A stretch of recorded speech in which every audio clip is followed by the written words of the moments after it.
What's up, guys? Here it is. It's July 3rd, and I'm gonna be leaving here pretty soon to go to a 4th of July celebration. I got one today and tomorrow, so I figure I'll go ahead and this will be the closest video I upload to the 4th of July. So I'll go ahead and just tell you guys, happy 4th of July. Make sure you get out there and see some family, blow some shit up, and yeah, get some barbecue in you, and just enjoy yourself. Hopefully you get holidays off wherever you work, if you are working. If you're not, hopefully you got something else going on.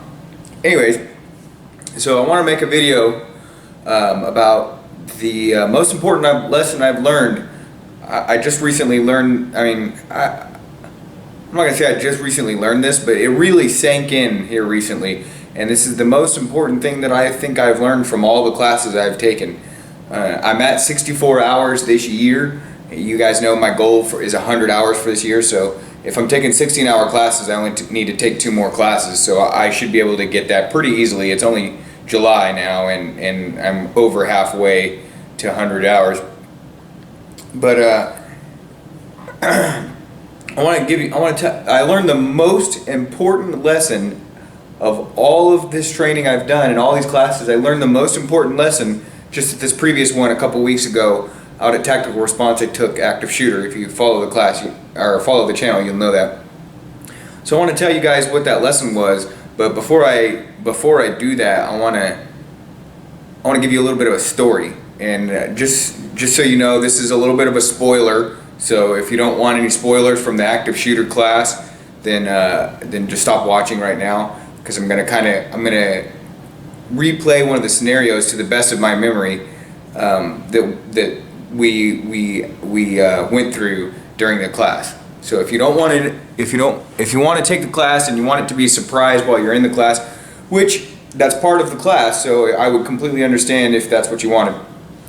But if you're interested in hearing this and learning the lesson that I learned, then just keep watching. So the scenario, as every scenario started, they kind of gave us a little bit of a backstory, and then the scenario would start. So the backstory was this. For this one was, we're going to a supermarket, and that's pretty much it.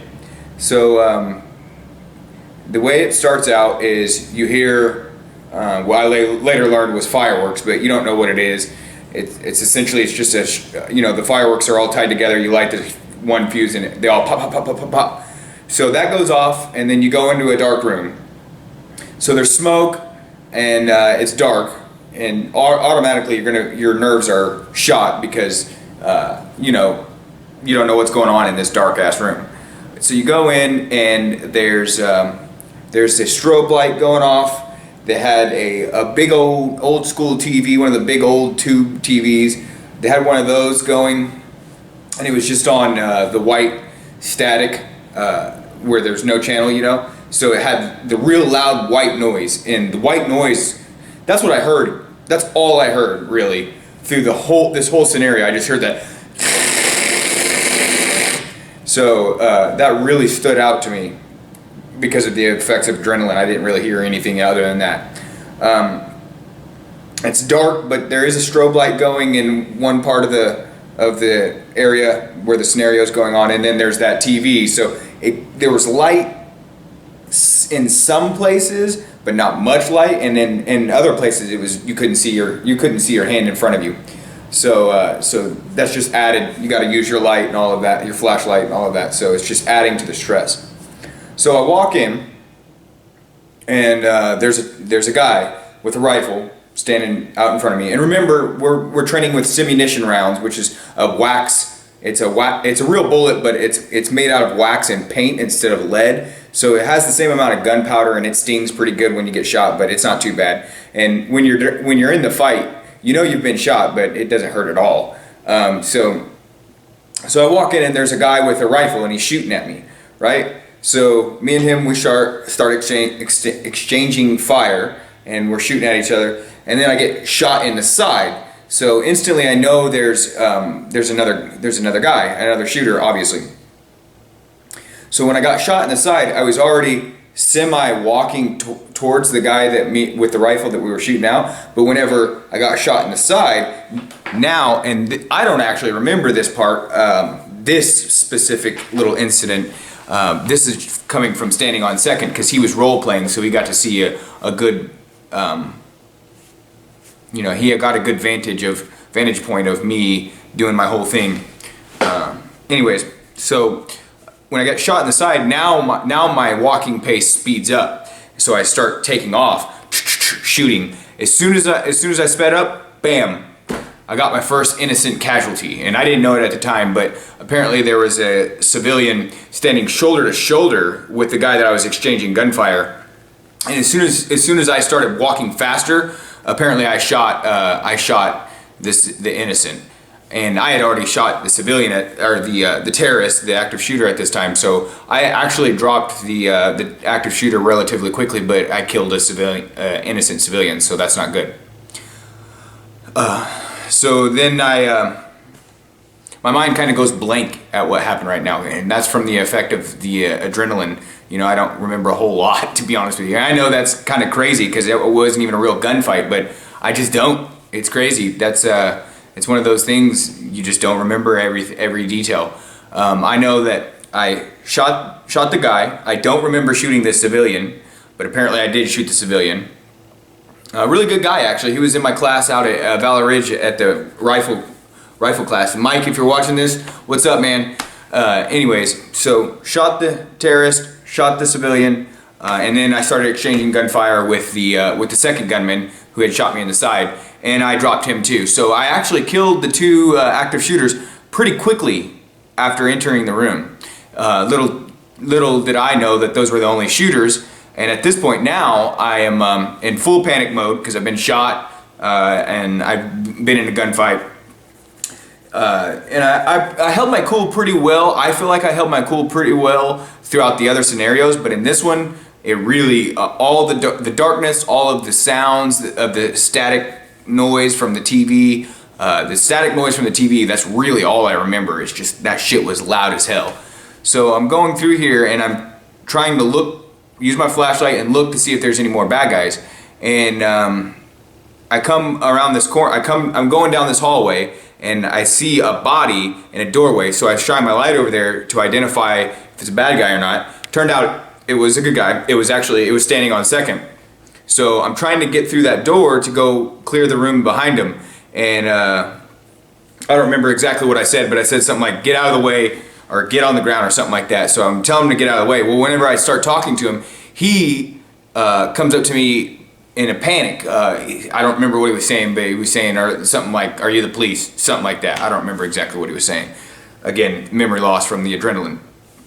So I'm sitting there, we're yelling at each other, basically, and I'm standing there with a flashlight and I'm not pointing the gun at him, but I am standing there with the gun and I'm shining the light on him. So we're yelling at each other, and then another guy he's standing over in this direction, and now there's a door over here, and another civilian comes darting around this wall and comes out the door and comes towards me, and it was all so fast. As soon as he come out, bam! I shot the second civilian. So now I've shot two civilians. I killed the two active shooters pretty quickly. After going into the room, but then I basically I went around the building with no more bad guys shooting civilians, innocent people. So yeah, it's crazy. And you know, you would think that the adrenaline wouldn't have that great of an effect on you with the training that I've been through, which it wasn't really. The training I've been through isn't a whole lot of stress compared to this class, to be honest with you, which is funny, not funny actually, it's bad, because when I go to these classes, inevitably there's always a group of people that are new to shooting or new to training or something like that, and they're in such a panic that they're just sitting there fumbling, throwing their gun around, throwing magazines around, and they're just under so much stress just from a normal class, just learning to shoot their pistol and reload and stuff like that. They can't do it. So imagine them being in this class, what kind of stress they're going to be in under this type of environment. So I shoot the other civilian. After I shoot the civilian, I look back. Instantly I knew I had just shot a civilian, so I was pissed. And I look back at standing on second, and I said, "Get on the motherfucking ground." I was giving him, you know, stern orders. He got on the ground after that one. He told me later he thought I was gonna shoot him. So yeah, that was not good, but in hindsight, it's kind of funny to sit here and think about it. So he gets on the ground. I go in the back and I call the police. We had a fake cell phone, and at the end of every scenario, you call the police, and then the scenario's over. So I call the police, and the instructor, he's standing right there watching you run the scenario, and when you call the police, he acts like he's the operator on the phone. So I'm talking to him, and I can't hear him anymore. So normally we would just go through it. He would ask me some questions, ask me where I'm at, you know, what did the shooters look like, what do I look like, anybody hurt, things like that. But now I can't hear him, and then the scenarios would be over. But now he's asking me these questions, and I can't hear him anymore. So I know the scenario's not over, and I assume that they're simulating some type of thing where we lost connection or something like that. So I just shouted out a couple things, I don't even remember what I said, into the phone, and then set the phone down and went back thinking, knowing the scenario's not over, and assuming there's more shooters in the building. I go back out there. Now, first corner I come to, there's a flashlight, right? And all I hear is static noise. This whole time, all I hear is static noise from that giant TV with the static on there. So there's a flashlight. So I see a body, and I just start shooting it because I seen a body with a gun and a flashlight. And you don't really see a whole lot because of the flashlight. In the dark, you don't. It's I can't remember what they called it, but essentially it's a screen. You can't see past the flashlight. So I start shooting, and next thing I know, the body with the flashlight just rushes in and shoots the shit out of me. So then they turn the lights on. It was a cop. It was a fucking cop. I had just shot at the cop that I called to come for help, and that was the end of the drill. That was the whole point of the scenario. Was you know, obviously the stress of the lights being out. That was the only scenario we did with the lights out and all of that. That one was way intense compared to all the other scenarios we did. But yeah, the point of it was, there's a cop. You're not just in this by yourself. So that was an eye-opener to me, to go through there and shoot 2 civilians and then shoot at the cops. And I'm pretty sure I shot the cop. So in real life, the cop wouldn't have shot me up. I would have just killed the cop, which that's even worse, honestly. I would rather die to the cop than shoot the cop and then go to prison. I'm the good guy in this scenario. I don't want to go to prison. But yeah, so that was a real eye-opener for me. And the point of this video is the most important lesson I've learned in all these classes. And that drill right there told me that I am not ready with all of my training. 64 hours of training just this year. And then I have previous training from last year that I'm not even counting in that 64 hours. 64 hours of training, and I am not ready for an active shooter. So, what does that mean to you guys? How much training have you guys had this year? I don't count watching my videos, watching YouTube. I don't count that as training. I will admit that I have learned a ton of good information from YouTube, but I have not ever experienced anything like what I did in that class, except for the very few horrible, unfortunate times that I have been in fights in real life for my life, which is actually what's led me to live this life that I'm in now. I have a video on that if you're interested. You look through my older videos. But yeah, so since this class I've been thinking I need more training. But not only do I need more training, I need more force-on-force training. I need to get punched in the face. I need to be choked out. I need to get in some fucking real fights. This is what I need. Nothing's gonna prepare you for that other than the closest thing you can do to having real bullets shot at you. You're just not prepared until you've experienced that. So I know if you watch YouTube a lot, you've probably seen everyone say, "Oh, take some force on force, take some force on force." You don't know what stress does until you're under it. Well, this is me telling you I've been under the stress, and I need it more. I need a lot more of it. So I hope you take something from this. I hope you get out there and take some classes. Some medical classes would be good too. I think I'll probably try to cap the year off with some kind of medical training. I had originally thought that I was going to do fighting rifle and advanced fighting rifle as my last 2 classes in that 100 hours, but I think honestly I still want to take fighting rifle, but I think I might postpone that till next year or so, because I want to do some more force on force. Not only is it fun as hell, but I would have, you know, like I said, I would have never learned this lesson, how unprepared I was until I went to this class. So keep that in mind.